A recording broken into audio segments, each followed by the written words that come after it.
Hey, y'all. Welcome to Waterbreak. Hello. Gabe, Annie. With Gabe and Annie. Waterbreak with Gabe and Annie. That's going to be our new card. It's actually going to say that. Our card? That's what I call it, the graphic card. Oh. You know? Yeah, it needs to say that. Because it's weird to send it to people. Right now. Yeah, actually, it says it right now. Hey, Neil fixed it. There we go. He misspelled Annie. Actually, I'm just kidding. You got it right now. Good work. Thank you for joining the Waterbreak. And sorry our last episode dropped a couple days late, but normally we're going to be dropping every Saturday morning. And so by the time you get this, Good Friday will have passed, and we'll be heading into Easter Sunday. So he's risen. And it should be. So hopefully your feasting is going to be great this Sunday. Yes. I'm going to be feasting basically from breakfast all the way through ham. Through ham? Yeah. Through ham. From breakfast to ham. Breakfast to ham. If you guys, so for those who are newer listeners or just now kind of learning and finding out about us, a good way to support us is actually joining our Fight Laugh Feast Club. Our network is Fight Laugh Feast Network. And you can go to fightlaughfeast.com and join the pub. That's a great way to support our show and everything that's going on here with Cross Politic and the Fight Laugh Feast Network. So please, it's like a couple cups of coffee a month to support us. Yeah. And it'll maybe hold you accountable to your Burger King or McDonald's habits at the same time. I mean, that's a really healthy way to look at it. Instead of giving your money to McDonald's, yes, give it to us. Yes. So we're going to talk about 5 ways mom like to F it on the blim blam their family's health. There are basically 5 ways that maybe moms might be messing some things up with their families, with their overall family's health. And before we kind of got into some of the nuts and bolts of this topic, this topic was my idea, just so you know. It was Annie's. Although I added the blim blam. She said F up your family's health. Yeah, I just said F it on the blim blam. I thought it was brilliant. He was like, we need to add a blim blam. Yeah. It's because it's just funnier that way. But we've said this a couple times, but I think Paul says in Philippians chapter 3, hey, it's good to remind you of things. Okay, so this is not a bad thing to be reminded of, but God has given, I think, our generation just great wealth, material wealth, all the way into food wealth. Yeah. We have an overabundance of food here in America, which is fantastic, and these are blessings. These are not something you look down upon or frown upon. We have refrigerators, so we're able to keep food longer and all this, and so we have. We live in America, and I can get pineapples. Right. We live in America, and we can get coconuts or whatever. Although coconuts might be grown in America, somewhere in Florida or something. I don't know. Not here. Every time I go to like Hawaii or Mexico or whatever, and I see those little coconut trees that are about not coconut, just palm trees that are about 5 feet high. I want to bring them home. Little tiny cute ones. Gabe likes things that are tinier than they should be. I just don't. It's true. It doesn't matter what it is. It's true. It's like a weird I have this thing. Someday I'm going to have a mini farm of like pigmy goats. You can buy pygmy cows. Apparently, I just found this out. I think like cows that are this big. I'm serious. I know you're looking at it, but we're married, so I'll be there. Yeah, I know.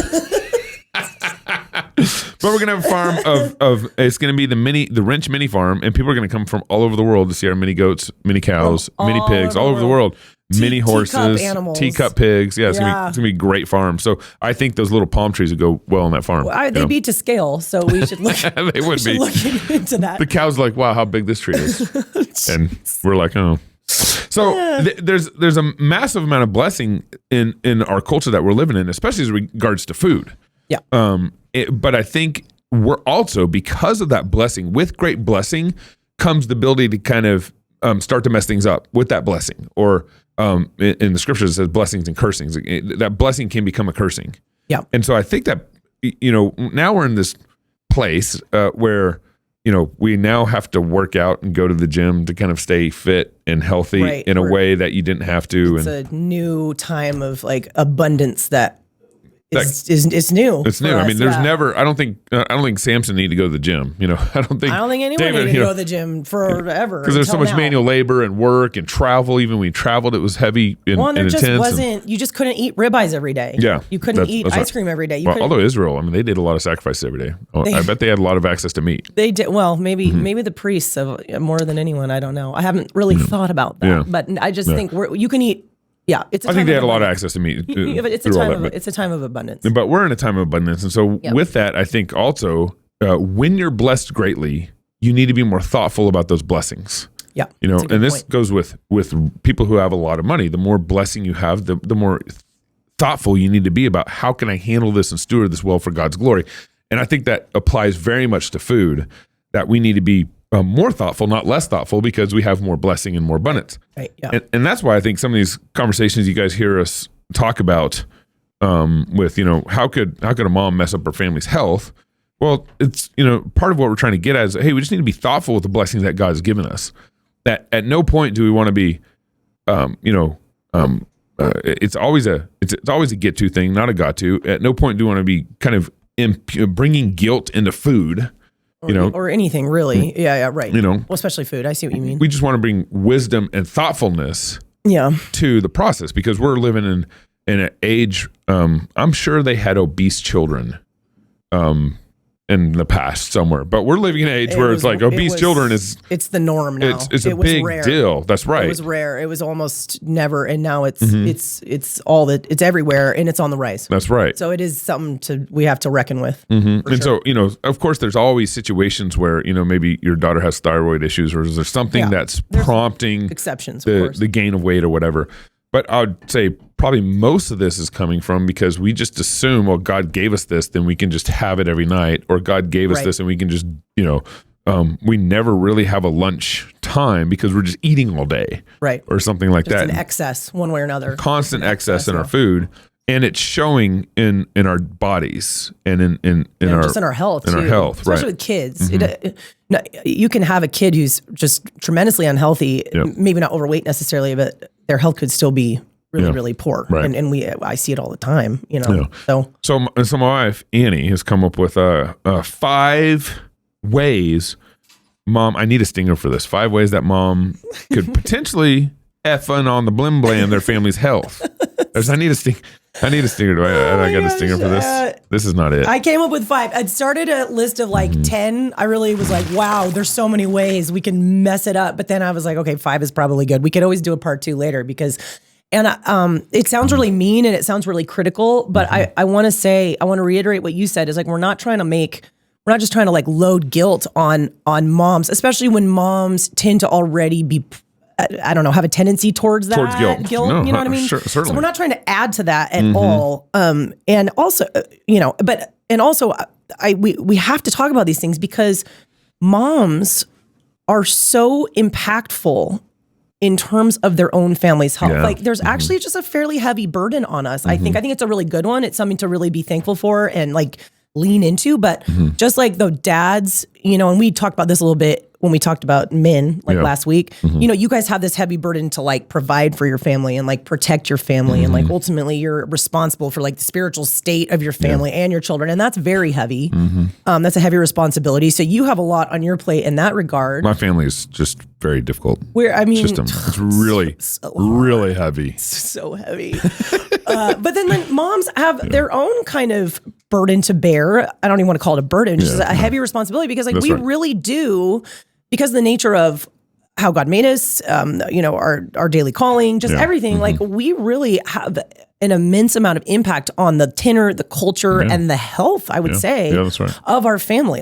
And it's a total gift, but it is it's kind of on us. You know what I mean? As you have said to me so many times, I'll eat whatever you make, which is true. Yeah. It's true of you. Yeah. And that's just one small example, but it's a lot, and it does matter. And the choices that we make, the kind of food that we decide to prepare, the kind of lifestyle we decide to kind of, introduce to our children and raise them in, is really going to affect the health of our family in the short term and the long. And then also I'm going to add our ability to even do that well is contingent on our own health being at least decent so that we can do this job, because the mom job is no small thing. Yeah, no. If mom is unhealthy, 6 jobs in one. It's incredibly, and everybody knows that. It's just the hardest job. It's full time, it's full contact. There's no breaks. There's no one pays you. It's intense, you know? And we're, You want to see it as a joy set before you. But if mom's health is really subpar,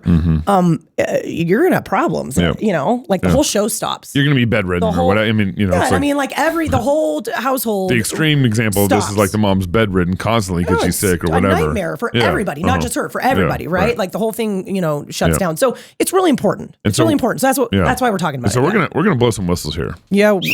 Okay. There we go. I got that one. Which one do you like, baby? Oh, I don't. I'm not particular. That was a score. I'm not particular about the whistles. There we go. Okay, so number one.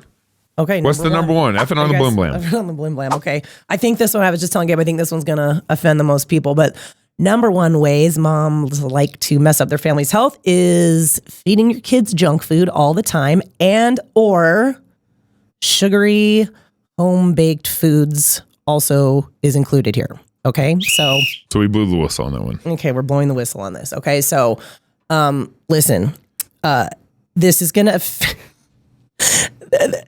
offend different people for different reasons. You may feel free to be offended, but I do ask that email us at RenchMedia@gmail.com. Like, how dare you? Yep. Mm-hmm. But this is a real problem, not for everyone, but for enough moms and families that it warranted being talked about, and not just being talked about, it warranted being number one. Okay. So obviously, I think it's a little bit of an easier argument if you're just feeding your kids junk from the store every day. Okay. I mean, there's a lot of us who still do that. Yeah. But I think most of those moms are like, yeah, I do know that that's not ideal. Like, because it's, you know, like heavily processed food. If you're just throwing Pop-Tarts and I don't know, candy out of the bulk bins and, you know, like donuts from, you know, Rosars at your kids several times a day as part of their lunch, their after school snack, their breakfast in the morning, you do understand that that is not healthy. It's not good for their health, right? You're hurting the habits that they're forming. You're affecting the taste buds they're forming, which is going to affect the kinds of foods that they're going to choose to eat for the rest of their life, right? But I think what's a harder sell and what flies under the radar a little bit more, and I see a lot of this in this community, are I make my own cinnamon rolls every day. Or I make, you know, my kids eat scones in the morning. Which is going to be in heaven every day. I mean, you'll be allowed to do this every day in heaven. I mean, we hope so. Cinnamon rolls will not be falling in heaven. But I'm constantly baking sweet treats for my kids thing is a real thing, ladies. And I please, quick qualifiers. I'm not going to do a ton of qualifying. We don't have time and, you know, whatever. But like, we're not sitting here saying, please never make cookies for your children. Obviously not. Like, it's wonderful to be able to bake for your family. It's wonderful to do that on a special occasion. It's a wonderful way to show love. Food brings people together, and it's a great way to teach your kids. I mean, what kid doesn't want to learn how to bake cookies? You know? Exactly. You can pass down those recipes, those traditions. Okay, qualifiers over. No, okay. We're really obviously not big on the qualifying. But what I see all the time, and the kinds of moms I talk to all the time are the kinds who are literally like, this is what I do. This is what all my friends do. I do it every day. We couldn't live without literally eating cookies after school every day, cinnamon rolls in the morning, some sweet treat after dinner. It's like Pavlov's dog, right? You know, where you train someone with food to do something. Sure. You know, I mean, it is very addictive. You hit a sound, or it's like, it's 10 o'clock. I need to eat food. Yeah. I mean, sugar and refined flour. I'm home from school. I need to eat food. I mean, exactly. You can train your hunger hormones. You can train your taste buds. It is chemically addictive also, but it's just, it's so bad for our health. And it's this weird phenomenon that I've been trying to think, okay, why are we doing this? Like, why are we like compulsively baking sometimes and just constantly like, almost like, okay, if I don't have a delicious scone ready for my kids when they come home, I have failed as a mom. Like, where does that come from? All right. Now the trad wives need to email us at RenchMedia@gmail.com. Yeah. And I mean, listen, there's a lot of things to talk about here, like weird mom guilt, Overton window stuff. There's all kinds of things. We're mostly focusing on the health side of it and we can keep it to that, and that's fine. But like, ultimately, you guys pumping your kids or yourself or your husband, anyone, full of sugar every single day, whether it's store-bought or from your cupboard, is not healthy. And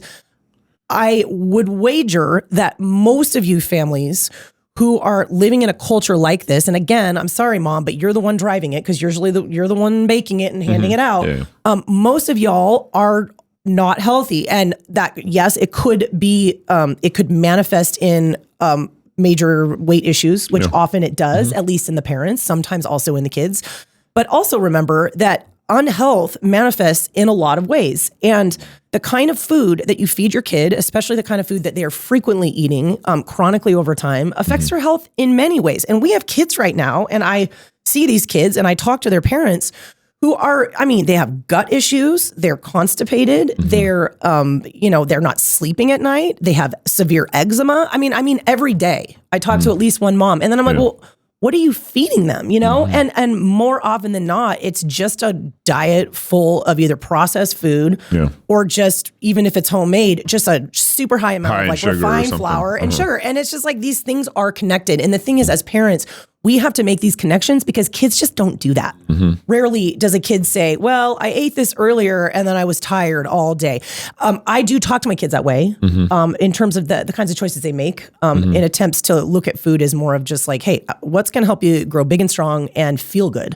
So I try to talk to them in terms of connecting how they feel to what they ate. So that's a healthy thing to do. But most of your 3-year-old or your 4-year-old is not going to be like, well, I just threw a tantrum because you just pumped me full of red dye. They're not going to know that. But oftentimes that's why. And we, this is a little bit connected. We have very high behavioral standards in our community for our children. And I think that's good. I think that, God calls us to do that. We know children are smart. We expect much of them. And we want to give them much. We believe in biblical disciplining totally. and all that and stuff. We're like, you may learn to hold still. You can do these things. But like, is it fair as parents to pump them full of sugar from dawn till dusk and then expect them to listen, to sit still, to focus, to, you know what I mean? Like, I think that we also need to think about that. Them, but the problem is you could provoke your kids. Exactly. Well, that's what I'm saying. I mean, that's what I'm saying. Is like, are you really, are you loving your child?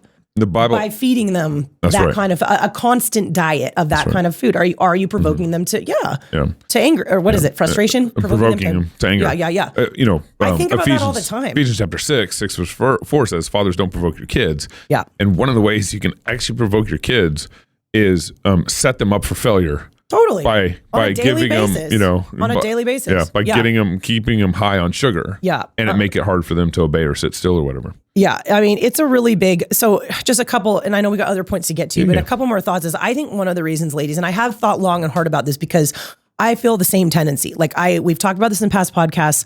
There's a weird thing built into moms where they're just like, I don't know if it's that strong urge to nurture. I don't know what it is, but it's like you never want your kids to feel hungry, and it just feels so intuitive and easy and right to just give everyone food. And you see women do this. You see the matriarch of the family be this way, the grandmas, moms. And you hate it. You still don't like it when your kids are hungry. No, I can't. Like, there's something built into me. Like, it's so funny. Like, you're like, kids, they need a snack. I need to figure it out or whatever. Totally. Well, I've gotten better since I've 100%, recognized 100%. this about myself. And it's like, okay, number one, it's okay to feel hunger. It's almost like kids like...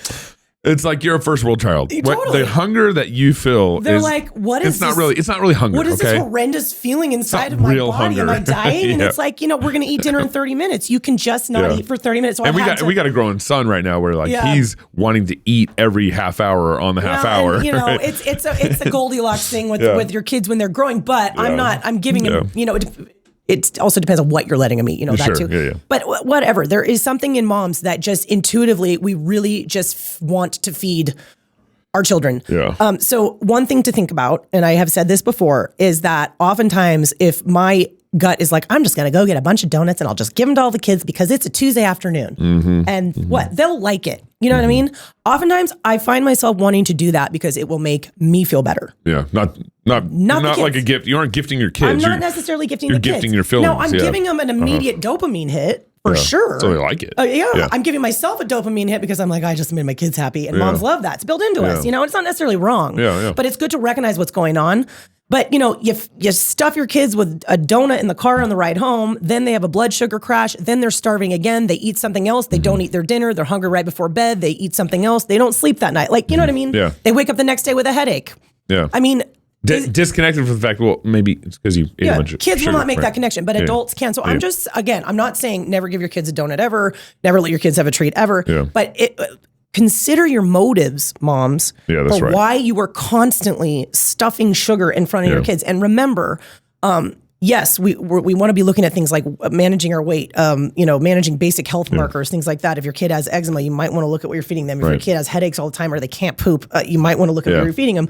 but also we're setting what we feed them now and the way we talk about food, just all of it is going to affect the habits that they have when they're adults. And I work with these adults every day who's ate sugar and garbage for 30 years. Yeah. And when you get to that point, A, you have some serious health issues that have crept up. B, your habits are terrible. And C, you're straight addicted to this food. And breaking those habits as an adult is very, very hard. So if you love your children, consider, even though it's tough, breaking some of these habits now. And moms, if baking is just therapeutic for you, because I think that it is, it's like an art. It's something that's feasible. You can do it in your own house. It's like scrolling on Instagram. Totally. I mean, I don't think it's actually that it's a little different. Therapeutic. It's just like, I love it. It's part of your thing, your liturgy as a mom that you do. Yeah.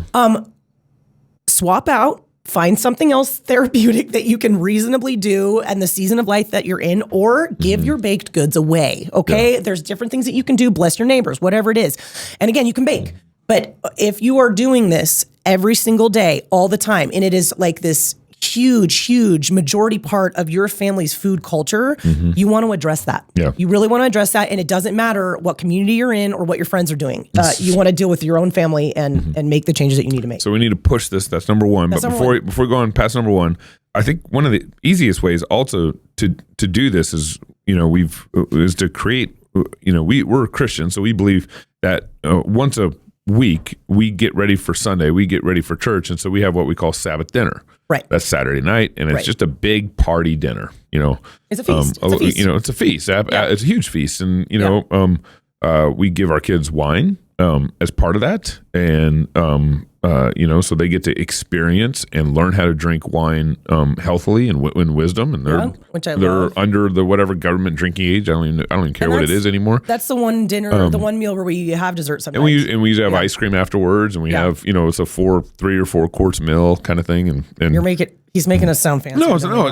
By course, I mean like it's meat, it's green beans, it's bread, it's it's a potato or something. It's just it's more than what we do during the week. We try to make it big on Saturday night, so we get our kids excited. Hey, we get to go worship God on Sunday the next day. And what that also does, it kind of gets rid of I think helps get rid of or alleviate some of the guilt pressures that come into this, because everyone can look forward to, we're going to get ice cream on Sunday night, or on Saturday night. So we don't need donuts right now. We're going to look forward to the ice cream or our favorite cake or whatever it is, or maybe donuts. If that's your favorite, whatever you want whatever it to be, but that's your point. It's once Sabbath. It's once a week, and you just kind of you party, you celebrate, and don't worry about everything and all that. So that I think that's a big way to kind of see step one here in all this. So number 2, I think it is 2. Number 2, this is a fun one. Give it to me. Giving into overwhelm and doing nothing. Yep, we're blowing the whistle on that one. We love to do this. And I mean, all the moms that are listening, like I know you're like giggling to yourself, and maybe some of the husbands. Do you remember? It's been a busy week. You're overwhelmed. And then what happens is, a busy life or a busy 10 years. Yeah. And then what happens is mom might, just end up getting stuck and doing nothing. Yeah, or I got a funny story about you, which I think you were going towards. You can tell it. I like especially when we were early married. Yeah. When I would like talk to you in the morning, or I'd call you and I'd be like, I am so overwhelmed. I have so much to do. I have to do this. It was like an extra. And then I would come home and catch her doing her nails on the floor. The floor. Yes. And I'm like, what are you doing? She's like, I am so busy. I didn't know what to do, so I painted my nails. That is exactly right. But then take that metaphor and just be like, do that every day. Yeah. And so we joke about it. Whenever we're like real busy, it's like, I feel like I need to paint my nails. Or I would like organize a drawer. Like something that was, and you would be it's like. not connected to the greater busyness of the process. No. And you were like, I am so confused. Like, I thought you just had so much to do. You're trying to be so nice. And I was just like, I can't. Yeah, that's I buckled under pressure. I completely, I let the overwhelm just win, and I just painted my toes. So how does that apply to food and what we're talking about here? Yeah. So, and we've touched on this a little bit conversationally off and on, but I just I see it so much in moms. And again, I know the burden of being responsible for your family's health, and you're the one who does the food planning, you're the one who does the shopping, you're the one who does the cooking for the most part, normally. So a lot falls on us, and it can be overwhelming. So I'm not sitting here telling you, you're not that busy. You're not that tired. It's not that hard. It is. Like, it genuinely is. It can be, especially in particular seasons. Being a mom is it's the wild, wild west, And sometimes your eyes are burning, and you're just like, how did we get here? But all that said, the tendency for overwhelm to just win. And most of that is mental. Most of that is thought driven, right? Yeah. For you to just be like, I just can't, it's too much. I can't do anything. That does not help anyone. Yeah. And in order to, especially if you know that you, your family, your kids, there are some changes that you need to make just in terms of being healthier long-term, you have to figure out how to triage the situation and figure out what is even just one action step that you can actually take, and then you just need to do it. Yeah. Like you just need to do it. And I think I like the word triage here because I think that one of the reasons things are so overwhelming is because moms tend to think we like to have our brains kind of going all like, and we tend to think about 3 different things at once, and we're trying to do 3 different things at once. And that can be very overstimulating and very overwhelming. So my best advice on this is like, okay, sit down, find a time when it's quiet. So that might be at night when the kids go to bed, maybe early in the morning before they wake up. Sit down and literally write out, okay, what are some of the big steps that I know we need to take? Right. And then arrange them in triage order, basically just meaning where are we bleeding the most? Right. And also factor in what is most realistic, right, for us to do in this season right now. Because some of it has to do with financials, how old your kids are, whether you work outside the home, there's a lot of things that are factor in. And then bring it down to, depending on where you're at mentally, just like one action step. Yeah. Maybe some people can handle 2 to 3, but you have to do it. You need to get your husband's eyeballs on that so you guys are on the same page, right? So you can be supporting each other, encouraging each other. And then you need to go ahead and you need to do the thing, okay? Because there's 2 things that women do. They either they do the overwhelm thing, they put their head in the sand, they paint their toes, like whatever. Just like I'm paralyzed, right? Yeah. And I get it, but that's one thing. And then the other thing I see women do, and this might be you also, is they like to talk about the changes, plan all the changes, buy the books, do the self-help, crowdsource, anything but actually do the thing. Okay. And I don't know what it is about like personality type or what, but I see women going one of 2 ways, but you know what? Both of those, nothing gets done. Yeah. And it's not going to work because we have to get things done. So triage, write it down, pick one thing that's feasible and realistic. Don't compare yourself to anyone else. Don't let too many things, get in your action list at once, and then just slowly chip away at it. That's honestly my best advice. That's good, baby. Let's go on number 3. I'm pushing you on. We're pushing for time. I really wanted to say something about having your kids help you on that one. Oh, okay. It's really does that kind of apply to number 3 too? A little bit, but I just family event stuff. Okay. I'm going to add this in. Have your kids help you on the overwhelm. It's like one of the biggest reasons I find moms to be so overwhelmed is that they're literally doing everything, and they aren't employing their kids in the process. Like your kids, you guys, depending on how old they are, but actually at a surprisingly young age, because like we said, kids are smart, they're capable, they can be taught, and it's very, very healthy for them to learn life skills to help and to participate in the running of the household. It's very normal and very good. So, for example, you teach your kids how to make their school lunches. There are so many moms. You don't have to pack your 14-year-old's lunch. Your 14-year-old, but it requires a little time up front, right? Like teaching your kids to do the dishes. I think a lot of moms are like, well, I'm just going to do it because they're going to do it wrong, and that's going to take me even more time to just like teach them and then go back. And so it's going to take a little bit of a time investment up front. It's called discipleship. It's very important, and it will pay off big time in the long run. So you teach your kids how to fold their laundry, teach your kids how to put their laundry away, especially things that are directly tied to them, where it's like they're taking responsibility for themselves. And one thing I will say with lunch is it's also a great opportunity to talk about nutrition with your kids, because if you teach them the macronutrients, what fats are, what protein is, what a carb is, what a fiber is, then you can say, hey, what cheese is.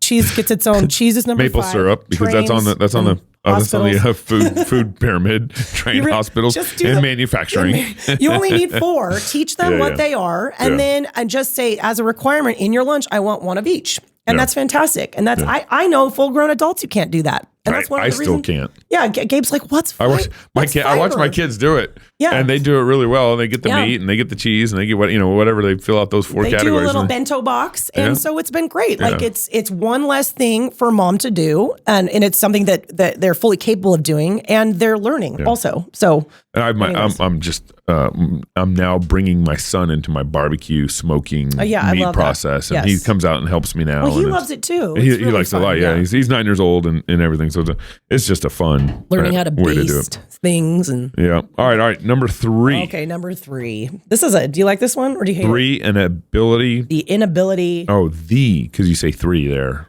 The 3. Oh, I didn't even say inability to say no. The inability to say And we're going to no. blow a whistle on that one too. What are your thoughts on this? I have massive problems with this myself. We both have. We both, yeah. We're not. We constantly take on more than we should. Yes. And sometimes we know we've taken on a lot and we just know it's a season we're in, like basketball season. Right. Like we agreed to it. And so we agreed to it kind of thing. And everything. But I would say, especially as it comes to like your schedule over the years, you generally with me have, taken on more than I think you should.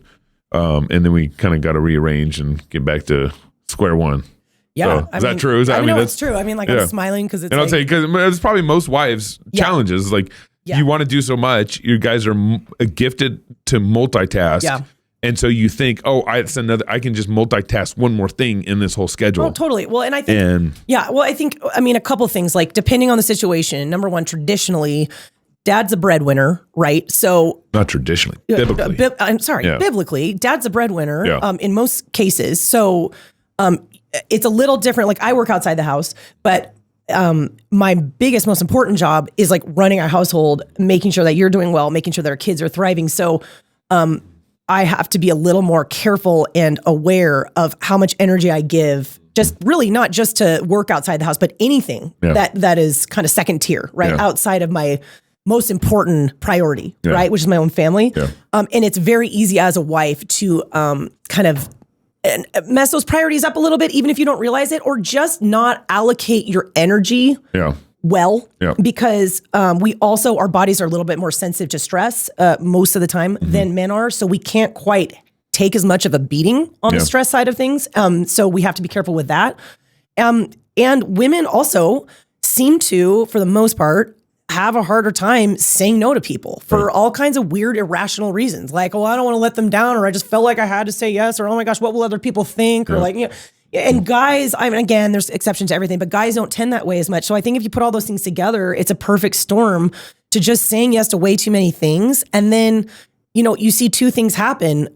You might drop the ball, like, moving your family towards better health, which is what we're all trying to do, right? You might just be like, well, I said yes to too many things, subbing at school, PTA, meal trains, baby showers. I mean, like there's so many things and they're all good things. Yeah. So it's not like any one of them is wrong, but maybe for you in that moment it's wrong. But one way or another, if you say yes to too many things, it's like, well, it's Panda Express every night. Yeah. I feel like I always use Panda as an example. Because our kids like it. Our kids, I should bag on actually, some other fast food. But that is actually our default when we do run into this problem. Chicken. But I mean, when things do get too busy, we do order Panda Express. It's like, okay, and again, I'm not trying to make anybody feel bad. Like when you're in the thick of it and it's like your kids are in 3 different sports, sometimes you just have to do that, and I get it. But for the most part, if you're having to do that every night because your schedule's cray-cray. Because you just keep saying yes to basically other people and other people's kids. Like you want to address that. And then secondly, and this is also big, your own health will go down the tank. At some point. Some women white knuckle it for longer than others. Yeah. Some maybe are genetically disposed to be able to handle stress. Maybe their adrenals are a little sturdier than others, but it will catch up to you eventually if you're just doing too much. And it shows up. It shows up as like an ulcer, blood pressure being too high. Your hair falling out. Your hair earlier falling than out, it should. major adrenal, meltdown. Fatigue, and again, we don't want that for you moms. You want to be in good health. And beyond that, if you're not doing well, no one in your household is doing well. Like it really, you affect the whole show. So it makes that challenging on everybody. Yeah. So it really matters.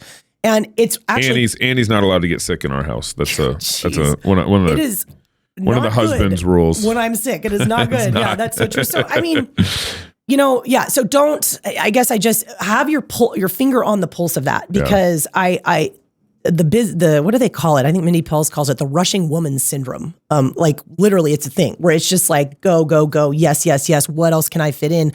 And that's very American, very just like, grind harder. Yeah. But ultimately, that is just not synergistic with propping up or encouraging the health of your family. Yeah. So just consider that. We want to be productive. We don't want to just lock ourselves in our houses and be like, I like to get 12 hours of sleep and go to the spa every day. I'm not suggesting that, but you know, I think most of our tendency is not to do that. It's to do too much and to just say yes to things you should just probably be saying no in, especially if you're in a season with little kids. I will say that. Yeah. If you're in a season with a bunch of little kids, say no more than you say yes to things outside of your house and just enjoy that time. It goes by very quickly.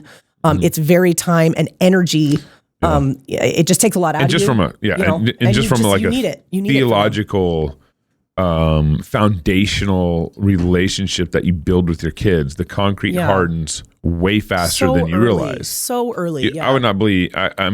It's amazing how formative, kind of 0 through 7 years old is. Or 8 years old. Even 0 to 4. Even. 0 to 4. It's like formative life, and so that concrete hardens. So, really think about where you're at right now, and knowing that you're going to come out of that phase. Quickly. It's really not that long. It's not the end of the world, but it's just a phase where pay attention to that concrete setting and look at it. Look at that time as productive. Yeah. Like that is the most productive thing you can be doing. That's right. Just pouring most of your energy and your time into those little people. You can say yes to the meal train later. Yeah, and this is where say yes later. Yeah, having what Annie said, kind of believe in that process, because having faith in Christ, knowing that changing my kids' diapers is actually the most important thing I could be doing. Like the only way you can see that as being the most important thing you're doing, if you're trusting in the Lord, knowing that bigger things are going to come out of that. Yeah, right. Like you're raising an eternal soul. Yeah, the future to live forever. Yeah, and you're prepping and taking care of that eternal soul.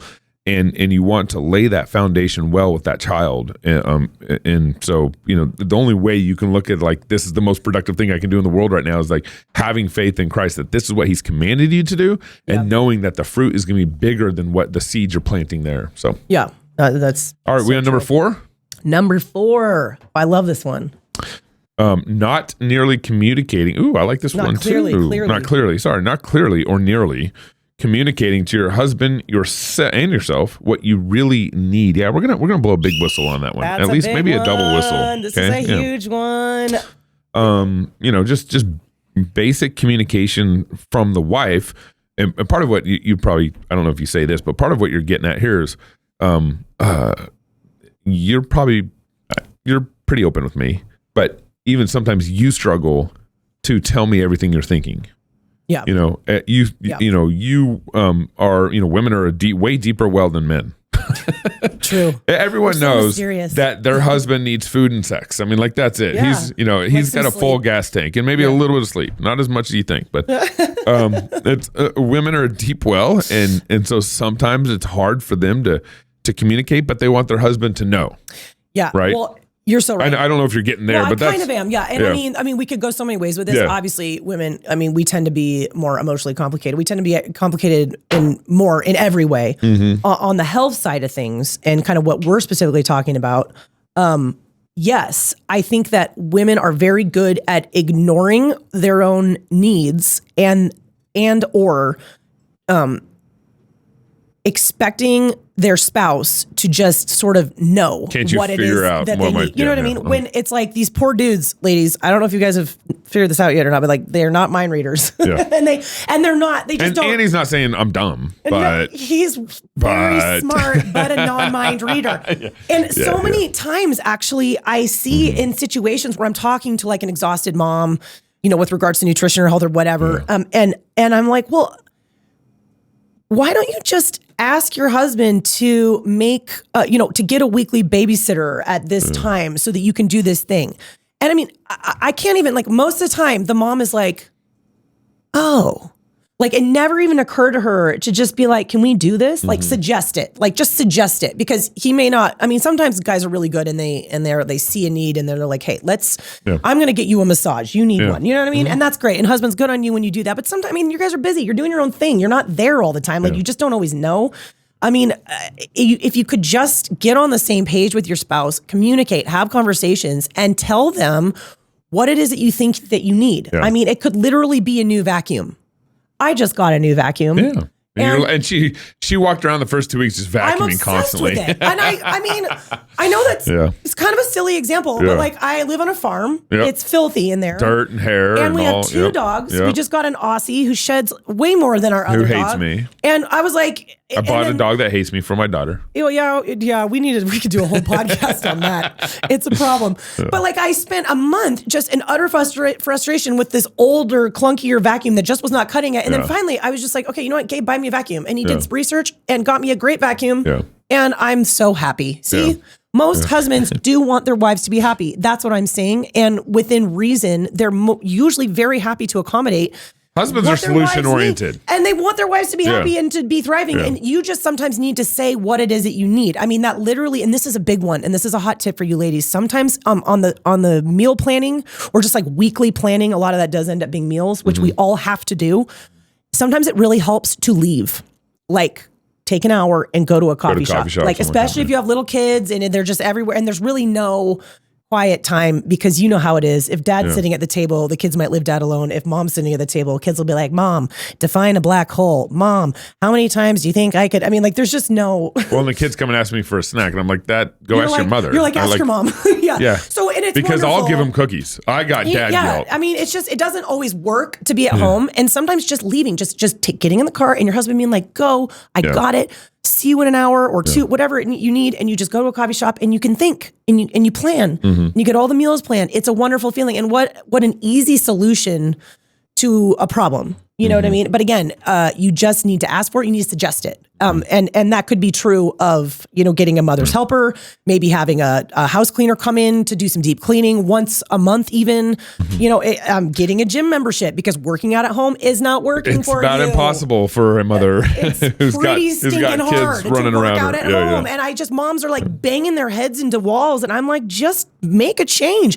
And again, I just don't know very many husbands who are like, no. You know what I mean? Like, we are not going to do that for you. Like, for the most part, no. So just communicate. Think about, okay, what are some things that would really help make this scenario, make our life, my health, whatever it is, better, and talk about it and make it happen. And I would add here that, the on the husband's side of things is that he thinks things can be going well in the family, and he gets on coast mode and is not getting out in front of his family and leading. That's the role of the husband. Which is part of that. And the asking role questions. You need to be leading and not be passive in this process.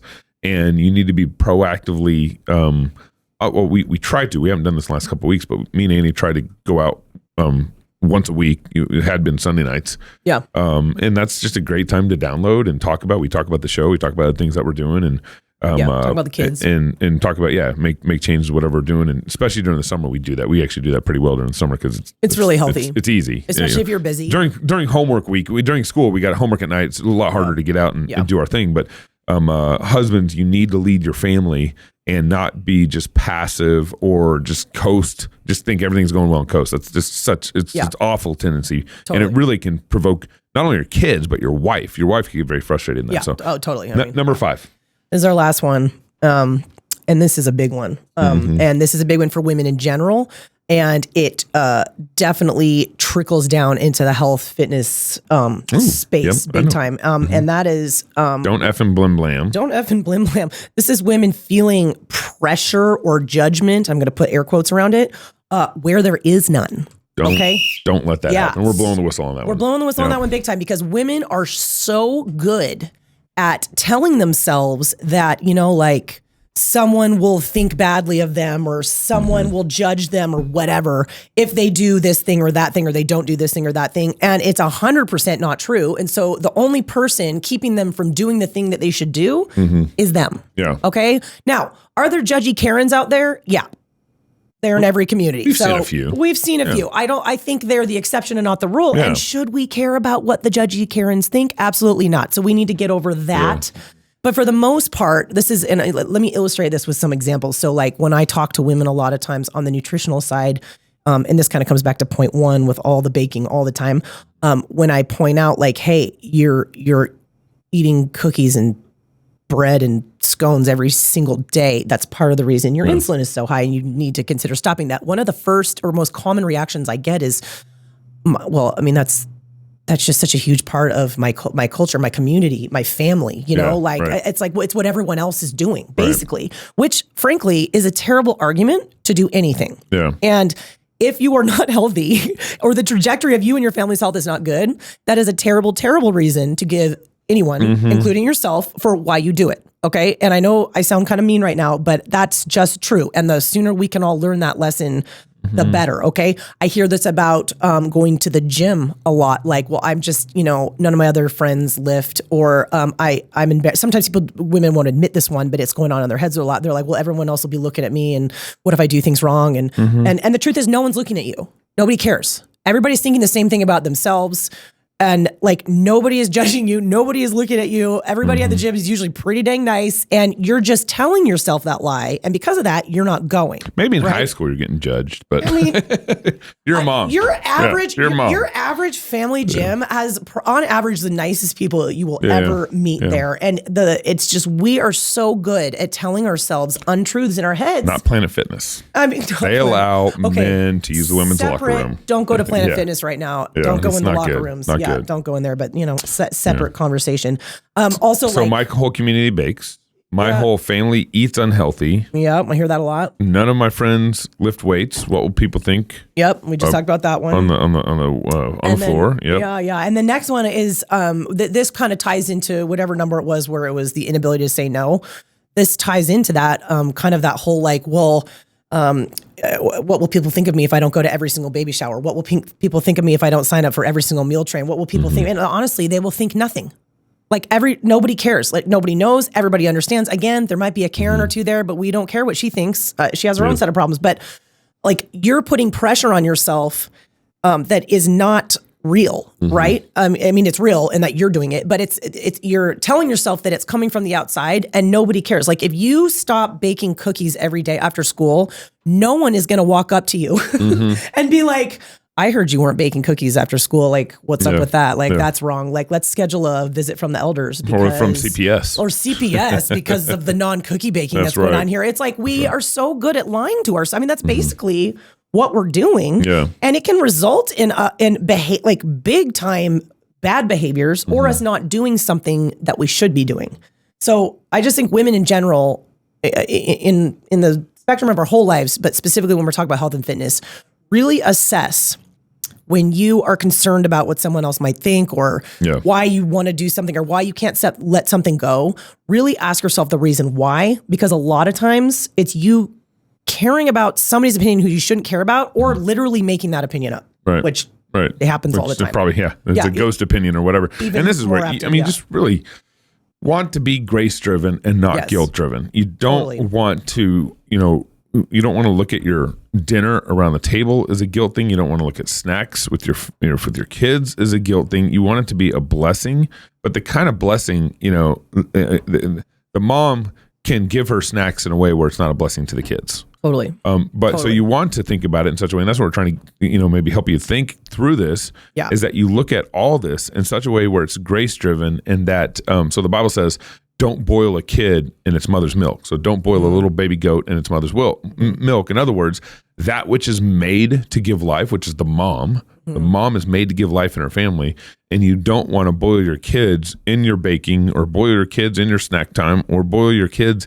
in the guilt that you have, and you're trying to pacify that guilt. In the end, you're hurting your kids. Yeah. And so you want to be very much grace driven in all that. You have anything else to say? I don't think so. There's so much to sort through there, and mom guilt can be so deep rooted, and it's like can come from all kinds of dysfunctional places. But ultimately, it is great to look at food as a gift from God, but also, something that is very impactful on our health, either for better or for good. And so it's always great as mothers to just reassess what our habits are, reassess what we're doing on the regular, why we're doing it, and always be open-minded and very joyful and excited to be like, thinking, oh gosh, I could improve in this area. Let's do it. Yeah. You know what I mean? And that's what you mean by it, to get to. It's not like, oh, you should feel so terrible because you've been doing this thing, but just think, hey, what are some small changes that I could feasibly make that are going to bless my family in the short term, and then even more so in the long term? Yeah.